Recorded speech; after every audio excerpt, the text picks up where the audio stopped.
Hey there, second grade. I hope that you are all having a wonderful Wednesday. Today we're going to continue our discussion on graphs by talking about a different type of graph. On Monday we talked about the pictograph, and that's when the data is represented in pictures. We did little ice cream scoops. Today we are going to talk about a different type of graph, and that is bar graphs. We've talked about bar graphs before, and we've used them a couple times in school. We see bar graphs a lot, actually, when we are reading nonfiction books, and sometimes we see pictographs in nonfiction books as well. But we represent a lot of data in bar graphs. We've seen them once again in probability when we were talking about probability. So this should be an easy peasy lesson for a lot of you because you are used to them and you understand them. So let's get started. All right, second grade, we're going to start by talking about the parts of a bar graph. There are several parts of a bar graph, and these make bar graphs so easy to read. The first is the title, and the title is what the graph is about. Next, we have two labels. The first label, it tells us what is being counted. So here, our label about what is being counted is the number of animals. So we know that the scale, each number in our scale, which we'll talk about shortly, is the number of animals. Next, our second label is a label of what the categories are about. And this tells us just the basics of what each category is. This label on this graph is type of animals. Next, let's talk about the scale. A scale shows the interval or the amount of data. So that is what the graph is counting by. Next, we have the categories. The categories in this graph are starfish, octopus, jellyfish, and seahorse. The categories are what you were collecting data about. Last but not least, we have the bars. The bars show how much have been collected. It is our data being represented in our graph. Did you know there's two different types of bar graphs? There are horizontal bar graphs and vertical bar graphs. These are just different ways that the data can be shown. How do you analyze and read a graph? Well, I'll tell you. We're going to take a look at this graph and analyze it. So what do you notice about the bar graph? That seems simple. I notice that it's measuring three things: bus, cars, and walking. But I know that it's not just talking about anything, it's talking about how to get to school. And I know that because of the title of the graph. I see that bus have a lot, so I know a lot of kids ride the bus. And I see less ride in the car than even walking. What information is the graph showing? Well, we just talked about it. It's showing how kids get to school. Now we're going to answer some questions about the graph we just analyzed. Let's start with number 1. How many kids take the bus? In order to get this information or to get this answer, all I'm going to do is take a look at the bus row, look at the very end of that bar, and follow that line straight down. And that's going to tell me that 8 children ride the bus. Now, I can check my answer in this graph by counting each one of these boxes that the lines make. 1, 2, 3, 4, 5, 6, 7, 8. And that tells me that my answer was correct. 8 kids take the bus to school. Easy peasy lemon squeezy. Let's move on to number 2. How many kids walk to school? Now what I'm going to do is take a look at the walk section or row. I'm going to go to the end of the bar graph just like we did before and go straight down. That gives me the answer 4. 4 kids walk to school. Do you think I'm right? Let's double check. 1, 2, 3, 4. Yep, I'm right. Great job, second grade. Let's move on to 3. Ooh, 3 looks a little trickier. How many more kids ride the bus than a car? So how many more kids take the bus than ride in their parents' car? Now we're comparing 2 bars.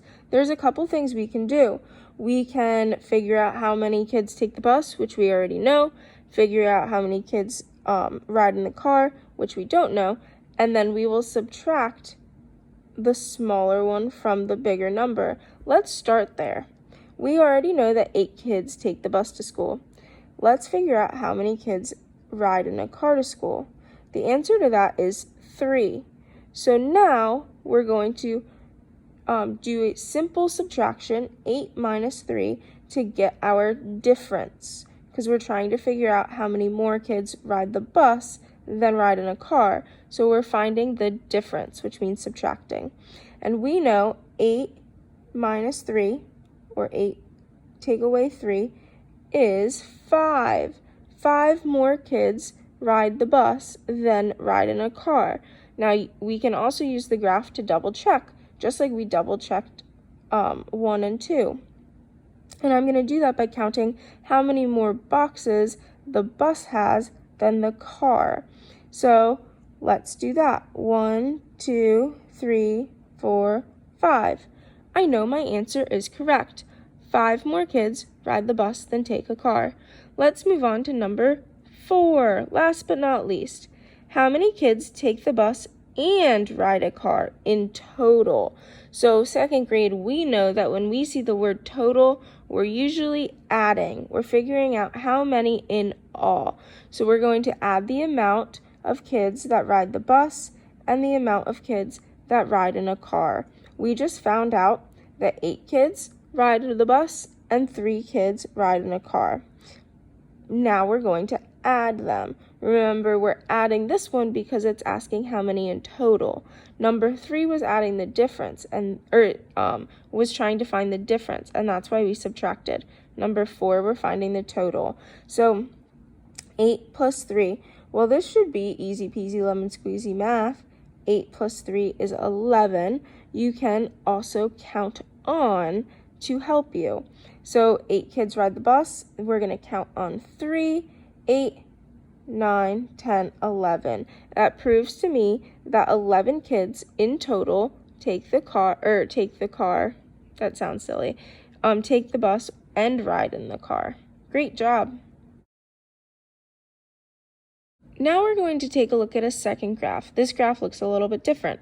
The first one had a different orientation, or was a different type of graph. It was a horizontal graph. This is a vertical graph, and we can tell that it has more categories. So data was collected about more things. We can tell that because on the bottom there's more bars in this one than the other one.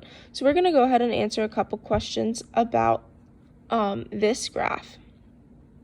But remember, before you answer questions, you always want to analyze the graph. So we know that this graph is measuring students' favorite colors. We already analyzed that it has more categories than the first graph. Let's see how many categories it has. 1, 2, 3, 4, 5, 6, 7. It has 7 categories. Let's see which is the highest number we're working with. And we can tell that by figuring out the tallest bar. The tallest bar looks to be the blue bar. So we're going to go to the top of that bar and go straight over, and that's 10. So the scale is telling us the number of students. So we know 10 students' favorite color is blue. We could tell all that just from analyzing. Now it's time to answer some questions. Question number 1. How many students chose blue as their favorite color? Oh, silly Miss Williams. We just answered that. We know 10 students' favorite color is blue. Question number 2. How many more students chose red than green? So now we're comparing 2 bars. This graph is a little bit different than the first one because we can't count boxes to check. And so instead, we have to rely on our math skills. How many more students chose red than green? Well, let's figure out how many students chose red, and that looks to be 8, and green is 2. So now we have to do 8 take away 2, which is 6. 8 take away 2 is 6. So we know 6 more people chose red than green. I also want to point out something here, second grade. if you take a look at colors orange, pink, and yellow, they don't stop exactly at one line. And that's because each line is 2 votes. So if it stops in the middle, that means that one more kid or one more student voted from the last line it went over, which sounds really confusing. But if you take a look at orange, we can tell that the 2 line goes through it, so 2 kids, and then we can tell the 4 line goes through it, so 4 kids, and then it's halfway between 4 and 6, which tells us that 5 kids voted for orange. So if it's halfway between 4 and 6, then we know that the answer, or should I say the number between 4 and 6, is 5. So let's take a look at pink really quick. Pink is in between 8 and 10. The number in between 8 and 10 is 9. So 9 kids voted for pink. Let's move on. We have some more questions to answer about this graph. 2 more questions. Now, question number 3. Which 2 colors had the same amount of votes? So now we're going to take a look and compare the graph. What are you seeing? You seeing anything? Is it red and blue? No, it's not red and blue. Red and pink look close. Do they have the same number? Nope. Red's had 8 kids vote for it and pink had 9. Remember, it's in between 8 and 10, so that tells us 9 kids voted. Do you see it? I see it. It's orange and yellow. Orange and yellow both had 5 kids vote for it. So the colors orange and yellow had the same number of votes. Last question. If 3 more students voted for green, how many votes would green have? So we need to find out how many votes green has. So we're going to take a look at the bar. We're going to take a look at the scale. And we're going to figure out that 2 kids voted for green. But it's asking us if 3 more students voted for green, how many votes would it have? So we're going to do some addition. 2 plus 3, the 2 votes green has, plus the 3 more students in our question. So 2 plus 3 is 5. Fantastic. So if 3 more students voted for green, green would have 5 votes. Way to go. Awesome job. Alrighty, friends, so here is the data we collected from our class. Our question was if you could have another pet, and for some of you it's your first pet, what would it be? We had a couple options that you voted on. It's dog, cat, fish, hamster, snake, and I would not get a new pet. So let's go ahead and use this data. Once again, it's represented in tally marks to make a bar graph. And the first thing we're going to do is make our title. So we're gonna call this new pets, or just new pet. And we're gonna do something that we forgot to do early in the pictograph, or that I forgot to do early, and we're gonna go ahead and make the outline. I'm gonna use my ruler here to make straight lines. And the first thing I'm going to do is actually make a box for our graph to exist in. So that's gonna help us a lot.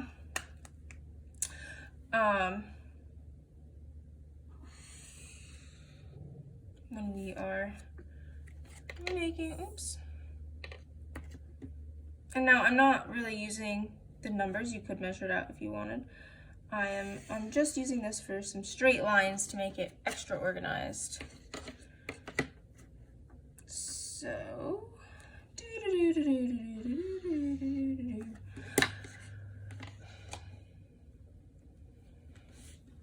we learned that that you have a couple labels here. on a bar graph, you have the label telling you what the different categories are. So these are pet types down here that we're going to put. And then next to the scale, you have a label, and this is, I'm going to call this votes. So it's what you voted for. So let's go ahead and fill in our pet types, and that is let's fill in our categories for our pet types. That's everything we voted on. So done with the black. Let's get some color up in here. We have dog. Ruff, ruff. We have cat.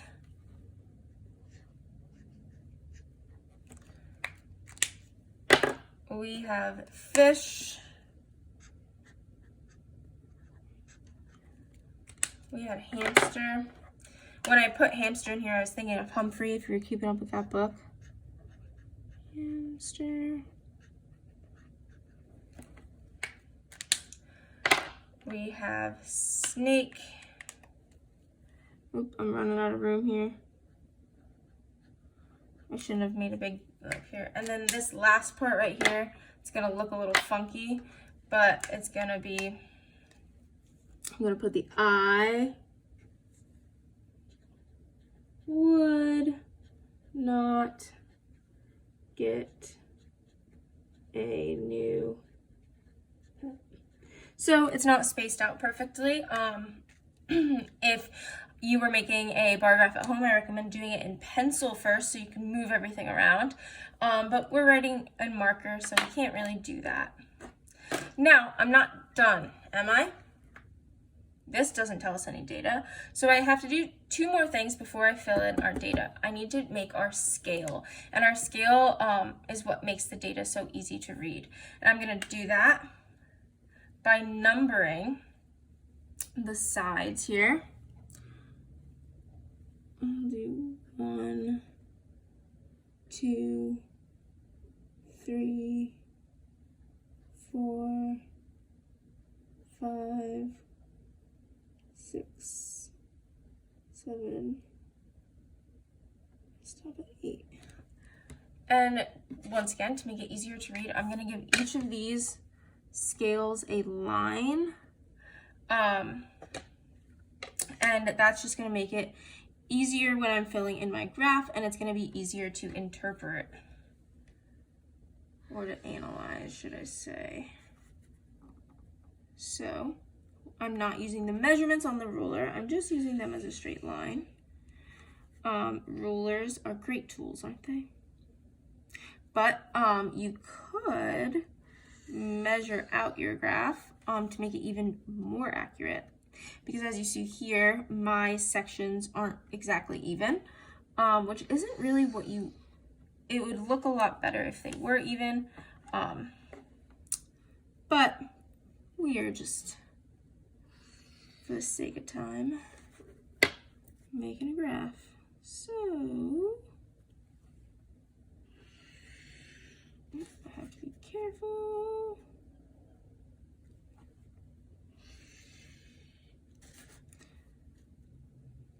Rome wasn't built in a day. Have you ever heard that? Okay, so this line here is 1, 2, 3, and so on. So now we can start filling in our data, our new pet data.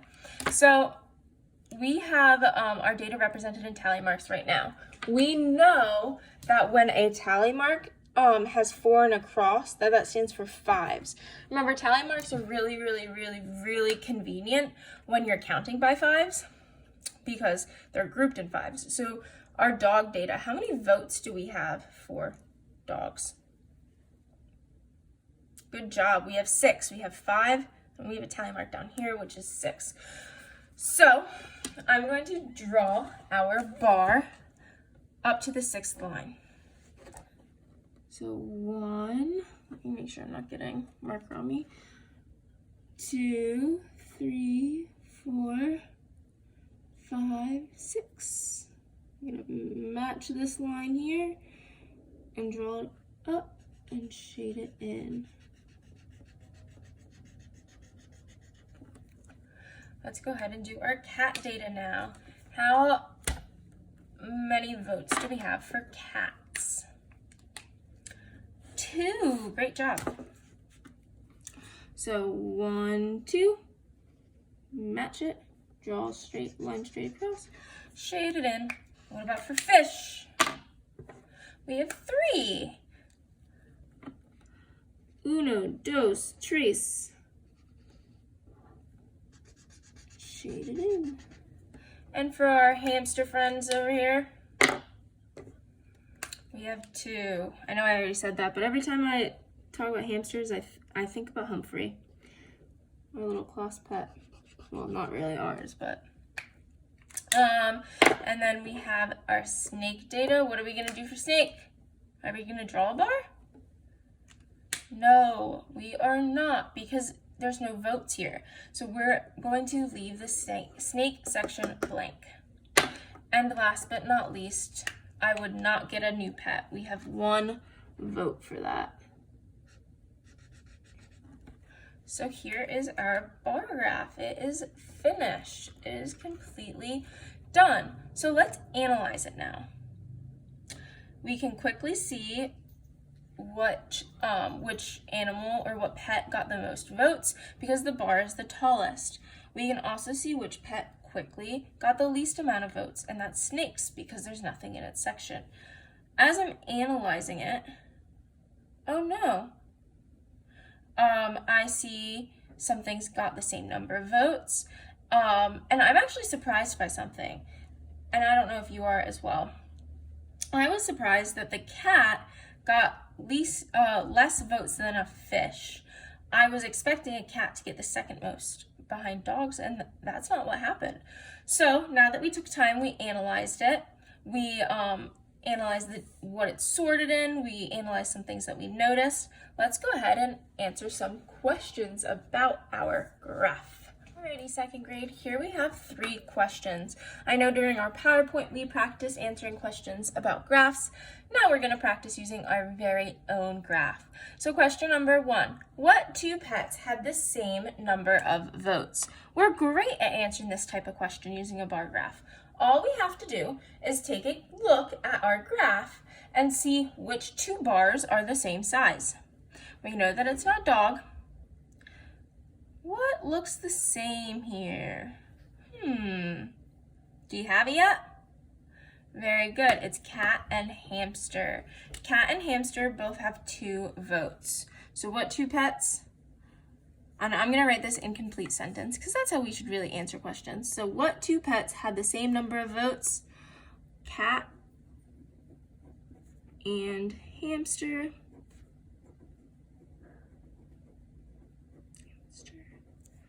Had the same amount of votes, period. Great job. Number 2, what pet got the second most amount of votes? So in order to answer this question, we have to first see, well, which animal got the most amount of votes. And I think we can tell that very easily, just by a glance. What animal got the first amount of votes? Great job. A dog did. Is dog the answer? No, it is not the answer because it's asking the second most amount of votes. Dog is first. So what's second? In order to solve this, we need to look at the next tallest graph. So a dog has 6. Is there anything in 5? No. Is there anything in 4? No. Is there anything in 3? Yes, there is. Fish. So that is our answer. Fish, I should say received the second most amount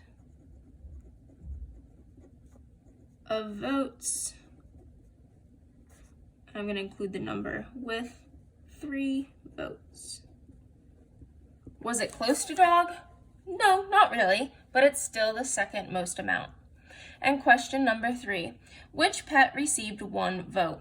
So that's easy. All we have to do is we have to take a look at our scale over here. We see 1, and we're going to go straight across. Was it dog? No way. Was it cat? Nope, the bar is higher. Was it fish? Nope. Hamster? No way. Snake? Nope, snake doesn't have any. Oh, we found one. What is it? Well, that's kind of silly. It's not a pet at all. It's, I would not get a new pet. So which pet received 1 vote? I would, and I'm going to kind of put this in quotation marks just to say it's the label. I would not get a new pet received 1 vote, period. Great job answering those 3 tough questions, 2nd grade. Let's write a sentence about our graph. So what is our graph about? That's what we did with the pictograph, so let's do the same thing with our bar graph. Let's talk about what our graph is about and write a sentence about it. We can tell by our labels and our title, especially our title, what this graph is about. And we answered the questions for the graph, meaning the data is based on us, so we should already know what the graph is about. So what is it about? It is about the types of pets our class would get if they could. So I'm gonna write it right up here. I'm gonna write this bar graph because it is a bar graph. Bar graph, oops, is about the types of pets the students in P2 would get if they could.